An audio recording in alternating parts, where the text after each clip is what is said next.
এলাকার প্রধান সমস্যা রাস্তা, ঠিকমতো রাস্তা না থাকা এবং জলাবদ্ধতা। আর দ্বিতীয় সমস্যা হচ্ছে গ্যাস সংকট। এবং এই সংকটগুলো অতীতে কেন সমাধান হয় না আমরা এটা মানুষকে বুঝাচ্ছি যে যারা জনপ্রতিনিধি ছিল তারা আসলে সততার সাথে তার কাজটি করে নাই, টাকা লুটপাট করেছে এবং ফলে এই রাস্তাগুলো ঠিকমতো হয়নি। এবং বিগত সময় তো আসলে মানুষ ভোটও দিতে পারে নাই।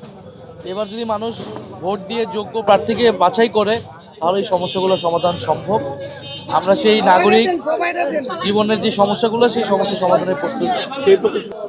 আমরা তো সৌহার্দ্যপূর্ণ অবস্থা চাই, সেটার জন্য আমরা সর্বাত্মকভাবে আমরা ছাড় দিয়েই চলতেছি। কিন্তু আমাদের ব্যানার পোস্টার তো লাগানো যায় না, ব্যানার ফেস্টুন বিভিন্ন জায়গা থেকে সরিয়ে দেওয়া হচ্ছে, আমাদের কর্মী সমর্থকদেরকে হেনস্থা করা হচ্ছে, হুমকি দেওয়া হচ্ছে, পরোক্ষ বাধা তৈরি করা হচ্ছে, ভয়ের একটা পরিবেশ তৈরি করা হচ্ছে।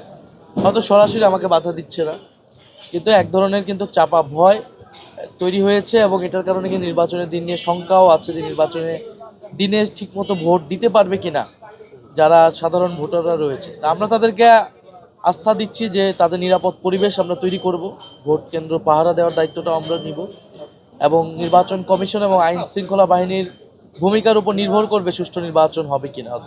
লিখিত অভিযোগ দিয়েছি আমরা, কিন্তু কোনো অভিযোগই ইলেকশন কমিশন কোনো ব্যবস্থা নেয়নি। তাহলে ইসি কি পক্ষপাতদুষ্ট আচরণ করছে কিনা? ইসি তো প্রথম থেকেই পক্ষপাতদুষ্ট আচরণ করছে। আপনারা জেনে থাকবেন যে গণভোটের প্রচারণার জন্য আমাকে শোকজ করা হয়েছিল। আর যিনি এখানে প্রতিদ্বন্দ্বী আছেন তিনি ক্রমাগত আচরণবিধি ভেঙে চলছেন। তারা যে ফ্যামিলি কার্ড বা কার্ডের কথা বলে সেই কার্ড দিয়ে কিন্তু তারা এখনই গোপনে বিভিন্ন পণ্য সামগ্রী মানুষের কাছে দিচ্ছে এবং প্রকাশ্যে অথবা গোপনে তারা দিচ্ছে।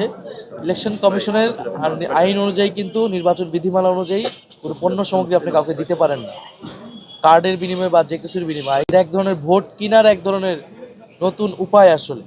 ফলে এই কাজগুলো কিন্তু তারা ক্রমাগত করে যাচ্ছে এবং আমরা তো ইলেকশন কমিশনকে বলে আসছি, ইলেকশন কমিশন কোনো ব্যবস্থা নিচ্ছে না। ওকে, থ্যাংক ইউ। গতকালকে আমরা দেখতে পেয়েছি যে পুলিশের যে আচরণ, বিশেষ করে একজন এমপি প্রার্থীকে পুলিশ যেখানে নিরাপত্তা দিল সেখানে তার উপরে হামলা হয়েছে এবং গণমাধ্যম কর্মীদের উপরে হামলা হয়েছে। এই বিষয়ে গতকালকের হামলা তো আমাদের মধ্যে অনেক আশঙ্কা তৈরি করেছে। অত্যন্ত নিন্দনীয় এই হামলা। গণমাধ্যম কর্মী এবং ইনকিলাব মঞ্চ এবং এনসিপির নেতাকর্মীদের মধ্যে হামলা হয়েছে। আমরা তো মানে শরীফ ওসমান হাদি হত্যার বিচার এটা কিন্তু সকলের একটা দাবি। এখন সেই দাবির প্রেক্ষিতে যমুনার সামনে যাওয়াটা তারা গিয়েছে, এটা অন্যভাবে ডিল করা যাইতে পারতো আর কি। পুলিশের যে আক্রমণাত্মক ভঙ্গি এবং জুলাই যোদ্ধাদের তরুণ নেতৃত্বকে বাছাই করে তাদের উপর আমরা ক্ষোভের বহিঃপ্রকাশ দেখেছি। এটা একটা আশঙ্কা তৈরি করেছে। আমরা আশা করব যে পুলিশ সংযত হবে এবং দায়িত্বশীল ভূমিকা পালন করবে। Thank you.